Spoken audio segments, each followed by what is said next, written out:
What's up, guys? We are back. It has been a fun week. I inadvertently started a scandal about who Carrie Underwood winked at the CMA Awards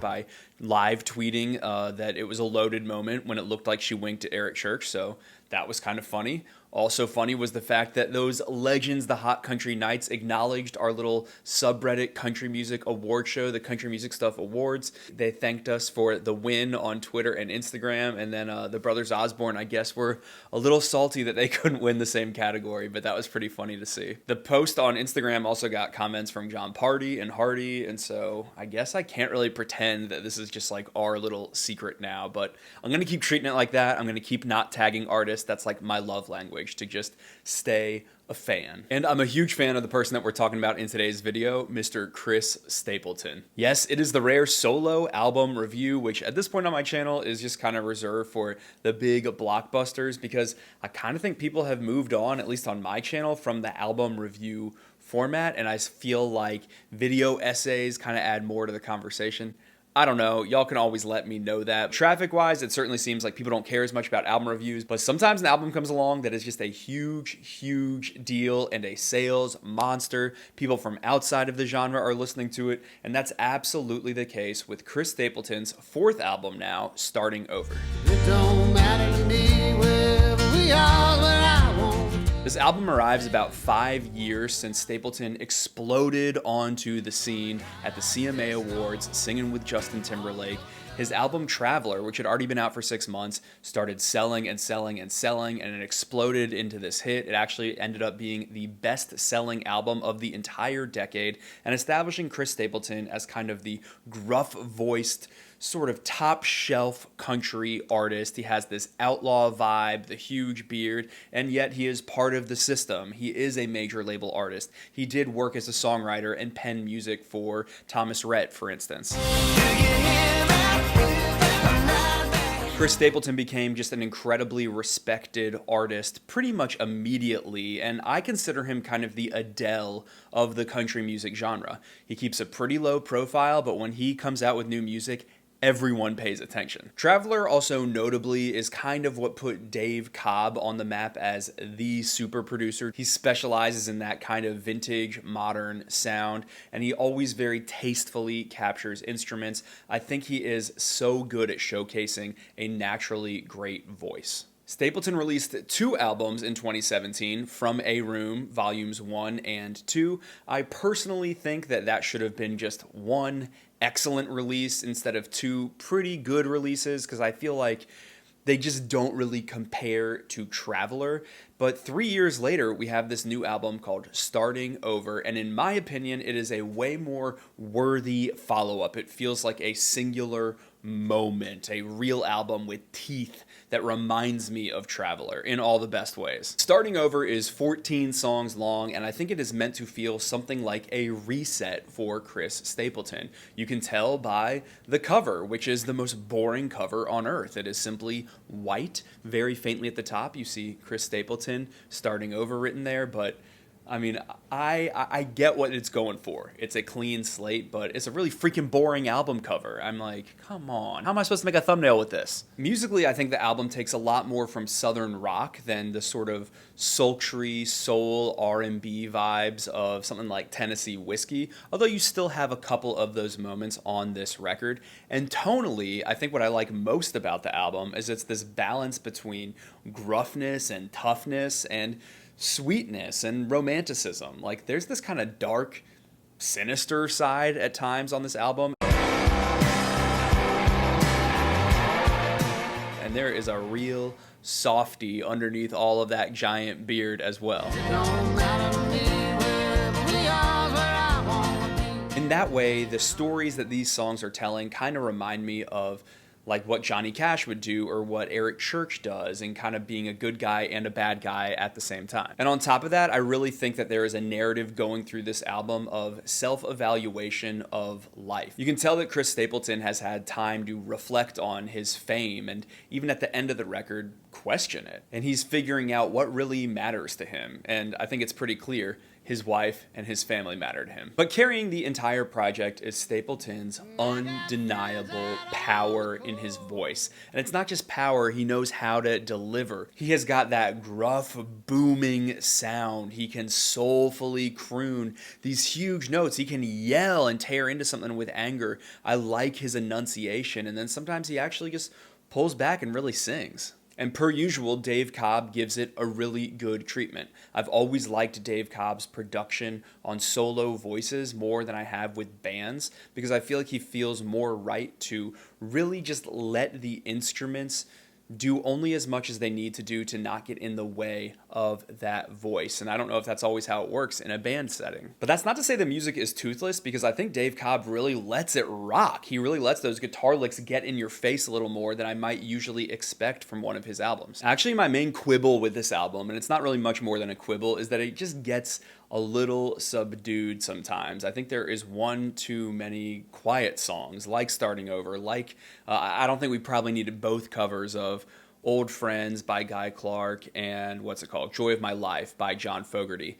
To me, it drags a tiny bit. There's just one too many sort of slower, weepier ballads, but I think it is a nice balance. I like that we get the romance. I like that we get it kind of interspersed with the rest of the album and the firepower of it, but sometimes it just drags a bit. Of the sentimental, slower songs on this record, I do think Starting Over is the best of them. This is a very, very simple song. I've actually reacted to it already on the channel about wanting to just sort of reset in life with his spouse. And he's like, you can be my lucky penny, I can be your four-leaf clover, and let's just start over. You can hear his wife Morgan on the song, and knowing how many kids they've had, I'm sure in the chaos of getting famous and having a big family, you sometimes need to just re-look at each other in the eye and remember, oh yeah, you're a person that I love, and let's start over. I think it's very intentionally one bookend of the album, and the other bookend of the album, which also happens to be my very favorite song, is called Nashville, Tennessee. So long, Nashville, Tennessee, you can't have...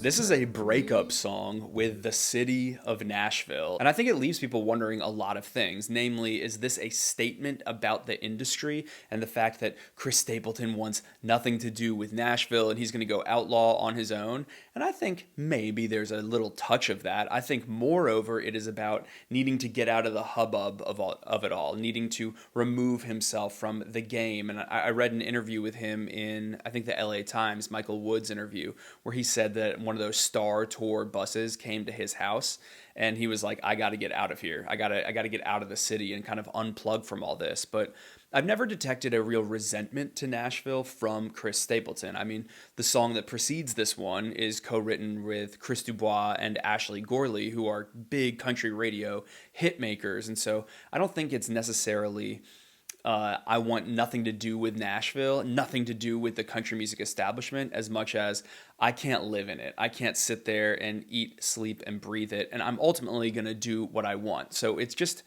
outlaw light. Still, any musician that has felt defeated would be able to tap into the chorus, so long, Nashville, Tennessee, you can have what's left of me. He is just feeling drained and lost and a little bit confused, and it is a completely gorgeous moment on the album. So long, Nashville, Tennessee, you can't... So yeah, like I said, I think those bookends of kind of rooting himself in this starting over narrative with his wife, who co-wrote Nashville, Tennessee, and kind of getting out of the city and refinding themselves. I think those are sort of the boundary points of this album. And in between, we kind of explore the dark and the light side, like I've said. Now, on the dark side, on the sinister side, we got Devil Always Made Me Think Twice, which is such a good jam. The devil always made me think twice. Keen listeners will know that that song was also on Hayley Whitter's excellent album, The Dream, that came out earlier this year.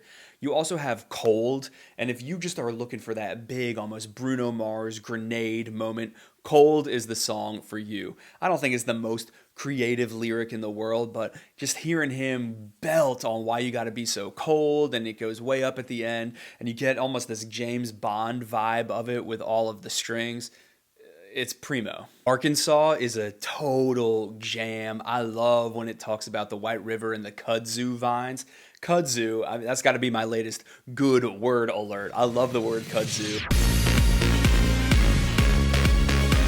because it paints a picture. You're like, oh, that freaking vine that's all over the South. If any of you ever played Sim Park, I am sure you are as triggered by kudzu as I am, because freaking kudzu would ruin all my parks. The whole song has good images. I love the road trip aspect through the middle American South when we're talking about the Ozark Mountains and making a pit stop in Little Rock, the barbecue and calling the hogs, and there's a line about a scaled dog in it. It's just a really evocative song. Hillbilly Blood is a song that takes me back to If It Hadn't Been for Love. I really enjoy the kind of almost like brooding, voodoo-y Christian vibe. He talks about tent revivals and all the tongues there and the devil's eyes, and so you get this religiosity, southern kind of creepy vibe on that song. But anyone who's heard this album knows that one of the standout moments and the kind of darkest song on the record is Watch You Burn.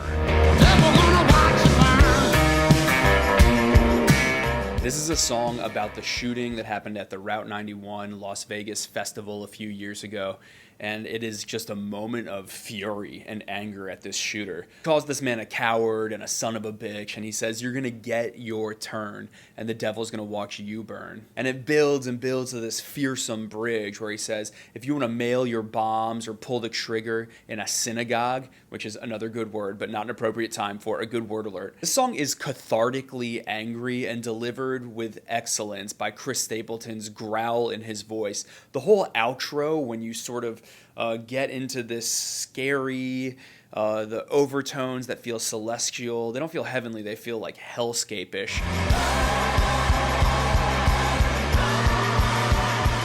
It'll give you chills. It gave me chills. Definitely the conversation starter of the record. Also pretty angry on Whiskey Sunrise, but he's angry at himself for drinking too much. It's not cutesy Nashville. I'm so excited that I drank too much on the weekend. Now, on the sentimental side, just like Starting Over, When I'm With You is really just the simplest little love song on this record. Don't have a ton to say about it. It's sweet, it's nice.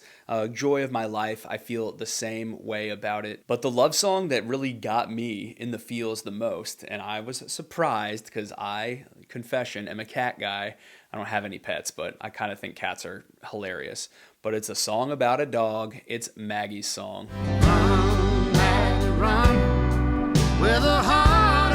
This is basically the song version of Marley and Me if Marley didn't completely suck and ruin the family's furniture all the time and never learn any basic commands. You can't handle the truth! We basically are tracing the life of Maggie from being a fuzzy little pup to playing with the kids to ultimately we end with this scene of a tractor digging a hole and him thinking about the fact that a dog has a soul and he wants her to run, and that's what the whole chorus is, run, Maggie, run, and I guess we transition into eternity. I guess all dogs go to heaven in Chris Stapleton's world. Honestly, people always make that sort of disparaging joke about country music that like, oh, if you play a country music record backwards, you get your dog back and you get your wife back, but I don't know that I have ever encountered a country song about the death of a dog like this. It feels pretty fresh to me, and it is so beautiful. I think it's actually a really pretty melody. Speaking of pretty melodies, I think the hit on this record is low-key You Should Probably Leave near the end of the album. That's the one I mentioned earlier that was written with some Nashville hitmakers. This is a song about temptation and seduction and not being able to resist each other. It's kind of like Honey, I'm Good by Andy Grammer, where he keeps saying, you should probably leave, we don't want to do this, but it doesn't really have the sort of moral backbone of that song where he's being noble because he is already taken. You know, we get to the bridge and he wakes up watching her sleep and it's 6 a.m. and he just doesn't want her to tell him to leave. So you get that kind of Taylor Swiftian twist at the end of the chorus. It's got such a vibe about it. It feels a little bit that kind of 70s smoother feeling that sometimes comes into country music. I didn't mean to go track by track, but I think the only song I didn't mention is Worry Be Gone, and that's a really good time. I'm actually glad that is on this record. It is sort of a like Stapleton wants to get high and drink a little bit and not worry about the world. On the whole, I think this is a really good album. Like I said, I think it drags a tiny bit, and I think as a songwriter, I think people that are professional songwriters, sometimes in their albums, it'll feel a little bit like less personal. I think they're very used to writing for others and kind of embodying characters in their songs. I feel like Hillbilly Blood is a little bit of an example on this, because when you back that up to Nashville, Tennessee, that feels like two different narrators that are singing. And that just creates the slightest bit of distance for me as a listener, but I still think it is just all around a solid record. It sounds good, it flows pretty damn well, there are some real vocal moments here, and there's not any misses. There's no true misses on the record. And so I'm giving this like an 8.7. I think it's a really good album. Just wish it had a more fun cover. But that's what I think of it, and now I want to look at some of what y'all commented on the subreddit. For bigger albums, there's always kind of an album thread, and people commented on it, so I just want to look at a few of those. And the subreddit, country music stuff, it's always linked down below, as is the link to my merch. There are very few shirts left. Like I said, I am not restocking in 2020. So if you want to get a last minute holiday gift, we're sold out of like half of the stuff, but go scrounge what's left over there. Okay, the top comment is from Uncut Emeralds and says, Maggie's song hits like a effing truck. Didn't know I'd be crying on my way to work. So yeah, there you go. I was crying too. And like I said, not even a dog person. Nate the Puritan says, I really liked the album overall. I'd say it's a solid 8 out of 10. My favorite song on it is Whiskey Sunrise, which I'm kind of surprised this wasn't pushed as a single. I like the story of Maggie's song. Arkansas is fun to listen to as well. I was genuinely surprised to hear Watch You Burn. It's a good song, just not what I was expecting. Not With 10,000 Men says, Cold is godly. I knew it would be from the first few seconds. This man literally gives me chills. Totally agree. Arkansas makes me want to call the damn Hogs. God bless Sam Pittman, Woo Pig Suey, and Hogs by 90. What am I missing here? Am I missing like a really obvious pop culture reference in that song? I think I am. Also says it cried over Maggie's song. Basically seems like a lot of people love the album and cried at Maggie's song. So there you go. A lot of dog lovers in the subreddit. That's it for today's video. I'm going to do a huge album roundup of a bunch of other albums. I was just like, oh crap, I need to do Stapleton's as its own thing because frick, I filmed for like an hour, so I guess I had a lot to say. Let me know your thoughts on the album down below, and we'll be back with a bunch of other stuff. Love y'all. Bye.